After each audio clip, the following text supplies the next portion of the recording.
இடைவிடாது வீசும் இதமான தென்றல் காற்று, பச்சை பசேலென பசுமை பட்டுடுத்தி நிற்கும் நாஞ்சில் நாட்டு வயல் பரப்புகள், விண்ணோக்கி வீற்றிருக்கும் வேலிமலை குமரனவன், தன் கண்ணோக்கி தவம் இருக்கும் குமரியவள் பரிசிதுவோ, குறிஞ்சியும் முல்லையும் முருகனோடு கொஞ்ச, மருதமும் நெய்தலும் திரைமகளோடு கெஞ்ச, இயற்கையின் எல்லை இதுவே என பறைசாற்றி தன் தனையர்களுக்காக தவக்கோலம் பூண்டு நிற்கும் குமரி அன்னை, வான்புகழ் கொண்ட வள்ளுவம் தன்னை பாருக்களித்த குமரிமண், தமிழுக்கே இலக்கணம் வகுத்த தொல்காப்பியம் தொகுத்த அதங்கோட்டாசான் பிறந்த குமரிமண், சமத்துவமே தத்துவம் இதுதான் என் தவம் என கொண்டு தொழிலாளர்களுக்கு தன் வாழ்வையே அர்ப்பணித்த தோழர் ஜீவானந்தம் பிறந்தமன். இம்மண்ணில்தான் நாகர்கோவில் வடிவீஸ்வரத்தில் 1963 ஜூலை மாதம்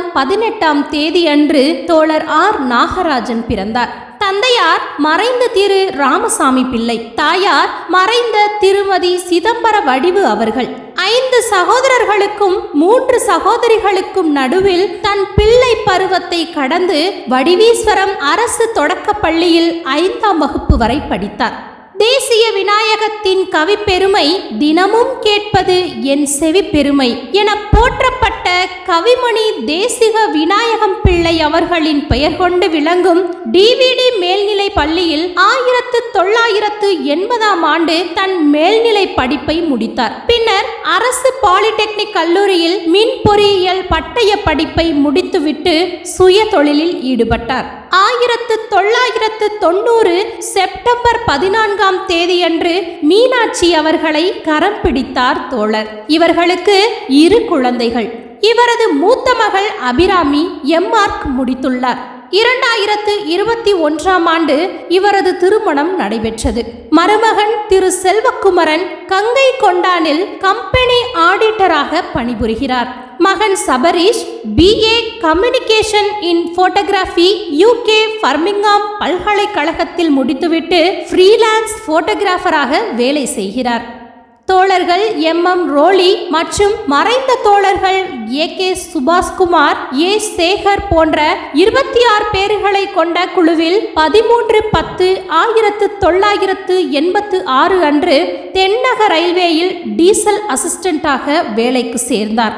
1 வருட பயிற்சி காலம் வெற்றிகரமாக முடிந்தது. 2/2/1987 அன்று எர்ணாகுளம் மார்ஷலிங் யார்டில் டீசல் அசிஸ்டண்டாக பணி அமர்வு பெற்றார். ஓடும் தொழிலாளர்கள் பிரச்சனைகளையும் கேட்கவே நேரம் இல்லாத அங்கீகார சங்க தலைவர்கள், விதிமீறல்களையே விதியாக கொண்டு தொழிலாளர்களின் பிரச்சனைகளை காது கொடுத்து கேட்கவே விரும்பாத ரயில்வே நிர்வாகம், தாங்க முடியாத எல்லையற்ற வேலைப்பளுவை சுமந்து நிற்கும் ஓடும் தொழிலாளர்கள், இந்த துயரங்களுக்கு இடையே எளிமைக்கு பெயர் போன விதிமுறை வித்தகர் தோழர் எல் மணி மற்றும் தொழிலாளர்கள் நலன்களுக்காகவே போராட்டம் பல கண்டு வேலையை பலமுறை இழந்து திரும்பிய தோழர் KAS மணி, அருமையாய் அனைவரையும் அரவணைத்த தோழர் GSS நாயர் போன்றவர்களின் கொள்கை பிடிப்பில் ஈர்க்கப்பட்டு AILRSA கழகத்தில் தன்னை இணைத்துக் கொண்டார். 1988 ஜூலையில் நாகர்கோவிலுக்கு இடமாற்றம் கிடைக்கப் பெற்று AILRSA கிளை நிறுவன செயலாளராக 1992 வரை தொண்டாற்றினார். கிளையே இல்லாத நாகர்கோவில் டிப்போவில் கிளையை நிறுவி 5 வருடங்களில் அங்கீகார சங்கங்களின் உறுப்பினர் எண்ணிக்கை விரல் விட்டு எண்ணும் அளவிற்கு சுருங்கச் செய்தது தோழர் ஆர் நாகராஜனின் ஓய்வில்லா உழைப்பும் விடாமுயற்சியும் தான் என்றால் அது மிகையாகாது. AILRSA கழகத்தில் அவர் வகித்த பதவிகள் இதோ: 1992 முதல் 96 வரை கோட்ட செயற்குழு உறுப்பினர், 1997 முதல் 2000 வரை தென்மண்டல செயற்குழு உறுப்பினர், 2000 முதல் 2002 வரை கோட்ட உதவி செயலாளர், 2003 முதல் 2004 வரை கோட்ட செயலாளர், 2006 முதல் 2010 வரை கோட்ட பொருளாளர். 2010 முதல் 2015 வரை தென்மண்டல செயற்குழு உறுப்பினர். 2016 முதல் 2022 வரை தென்மண்டல பொருளாளர். 2022 முதல் 2023 ஜனவரி வரை தென்மண்டல செயற்குழு உறுப்பினர். 2023 பிப்ரவரி முதல் தென்மண்டல உதவி பொதுச் செயலாளராக தொண்டாற்றி வருகிறார். 1997 ஆண்டு தோழர் நாகராஜன் சரக்கு வண்டி ஓட்டுநராக எர்ணாகுளம் மார்ஷலிங் யார்ட் டிப்போவில் பதவி உயர்வு பெற்று பணி செய்ய ஆரம்பித்தார். வாக்கி டாக்கி, கைபேசி முதலிய எந்த வசதிகளும் இல்லாத காலத்தில் உதவி ஓட்டுநராக பணியாற்றும் பொழுது ஒரு ஸ்பேட் விபத்து இவருக்கு நேரிட்டது. அதற்கு SFI வழங்கப்பட்டது. தலைவர் எல் மணி இவருக்காக டிஃபென்ஸ் வழக்காடி 1.5 வருட நீண்ட சட்ட போராட்டத்தின் வெற்றியாக முதன்முறையாக கோட்டத்தில் SFI டிராப் செய்யப்பட்டது வரலாற்று சிறப்பு மிக்கதாகும். கன்வேயன்ஸ் வசதிக்காக தோழர் சி சஜி நடத்திய போராட்டம், 10 மணி நேர வேலை நிறுத்த போராட்டம் முதலியவற்றை வழிநடத்திய தலைவர்களில் தோழர் ஆர் நாகராஜன் முதன்மையான இடத்தை வகித்தார். வேலைக்கு செல்லும் முன் 2 மணி நேர பிரிப்பரேஷன் டைம் எங்களது உரிமை என முழக்கமிட்டு எர்ணாகுளத்தில் செயல்படுத்தி காட்டிய தலைவர் இவர். கோட்ட பொருளாளர் பொறுப்பில் இருக்கும் பொழுதுதான் ஸ்பேட் விபத்துகளில் வேலை இழக்கும் தருவாயில் இன்னல்களை எதிர்கொண்ட தோழர்களுக்கு கழகத்தின் சார்பில் பண உதவி செய்யும் திட்டம் செயலாக்கப்பட்டது. 1997 ஆண்டு பே கமிஷனுக்கு எதிராக அகில இந்திய வேலை நிறுத்த போராட்ட நோட்டீஸ் கொடுக்கப்பட்ட போது பாலக்காடு கோட்டத்தின் சார்பில் தோழர் கிஷோரும், திருவனந்தபுரம் கோட்டம் சார்பில் கழகத்தின் நிர்வாகி என்ற முறையில் நாகராஜனும் கையெழுத்திட்டனர் என்பதும் குறிப்பிடத்தக்கது. 2004 ஜனவரி மாதம் கொல்லம் டிப்போவை மூட நிர்வாகம் ஆணையிட்ட போது அதற்கு எதிராக நடந்த பெரும் போராட்டத்தில் முன்னிலை வகித்த காரணத்தால் தோழர் நாகராஜனை ஜோலார்பேட்டைக்கும் தோழர் ரோலியை திருச்சிக்கும் இடமாற்றம் செய்து உத்தரவிட்டது ரயில்வே நிர்வாகம். இவர்கள் திருச்சியிலும் சென்னையிலும் வேலை பார்க்கும் போது இந்தியாவின் வடகிழக்கு எல்லையில் உள்ள நார்த் பிரான்டியர் ரயில்வே மண்டலத்துக்கு நாடு கடத்த ரயில்வே போர்டு உத்தரவு பிறப்பித்தது. தோழர்கள் சந்திரன் பிள்ளை, KAS மணி, எல் மணி, விஜயகுமார் போன்ற தலைவர்கள் தம் விடாமுயற்சியினாலும் கழக தோழர்களின் போராட்டத்தினாலும் தோழர்கள் இருவரும் 2004 வருட இறுதியில் TVC கோட்டத்திற்கு திரும்பினர்.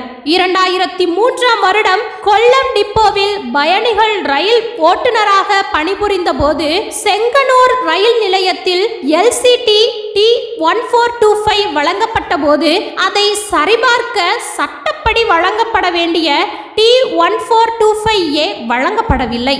அதற்காக 40 நிமிடம் ரயிலை நிறுத்தி விதிமுறை நடைமுறைப்படுத்த வேண்டும் என வலியுறுத்தினார். இதன் மூலம் தென்னக ரயில்வேயில் உள்ள அனைத்து ரயில் நிலைய அதிகாரிகளும் ஓட்டுநர்களுக்கு T1425A LCT-உடன் சரிபார்க்க வழங்க வேண்டும் என்ற ஆணை அமலாக்கப்பட்டது. 2016 ஆண்டு மணியாச்சி கப்ளிங் பிரச்சனை பூதாகரமாக வெடித்தது. இரவு 11:30 மணிக்கு 8 கோச்சுகள் தூத்துக்குடியில் இருந்து மணியாச்சி வந்தடைந்தது. அவை நாகர்கோவில் இருந்து வரும் வண்டியில் இணைக்கப்பட்டு கோயம்புத்தூருக்கு செல்ல வேண்டும். இதற்காக ஷண்டிங் செய்யும் போது இன்ஜின் கப்ளிங் போடுவதை அசிஸ்டன்ட் லோகோ பைலட் செய்ய வேண்டும் என நிர்வாகம் பணித்த போது அதை கடுமையாக கண்டனம் தெரிவித்ததுடன் கழகத்தின் உறுப்பினர்கள் எவருமே கப்ளிங் போட வேண்டாம் என தீர்மானித்து ஒவ்வொரு நாளும் 1.5 மணி நேரம் வண்டிகள் தாமதமாக போக வேண்டிய கட்டாயம் ஏற்பட்டது. இந்த போராட்டம் நடத்தப்பட்டதே இவர் தலைமையில்தான். இரவெல்லாம் கண் விழித்து ஒவ்வொரு நாளும் டியூட்டிக்கு செல்லும் ஓட்டுநர் மற்றும் உதவி ஓட்டுநர்களை ஒருங்கிணைக்கும் பணியை இவரும் கிளை செயலாளராக இருந்த தோழர் எஸ் செல்வகுமார் அவர்களும் சிரமேற்கொண்டு போராட்டம் வெற்றி பெற வழிவகை செய்தனர். இந்த போராட்டம் டிராபிக் பணியாளர்களே இந்த கப்ளிங் வேலையை செய்ய வேண்டும் என சி COM ஆர்டர் போடும் வரை தொடர்ச்சியாக நடைபெற்ற போராட்டத்தால் கிடைத்த இந்த வெற்றி AILRSA கழகம் NCJ கிளை பெற்ற மாபெரும் வெற்றியாக கருதப்படுகிறது. தன் ரயில்வே வாழ்க்கையை ஓடும் தொழிலாளர்களுக்கு அர்ப்பணித்த தன்னிகரில்லாத தலைவர் தோழர் R நாகராஜனுக்கு சீரும் சிறப்பு மிக்க ஓய்வு வாழ்க்கை அமைய கழக தோழர்களின் எழுச்சிமிகு வாழ்த்துக்கள். நன்றி, வணக்கம்.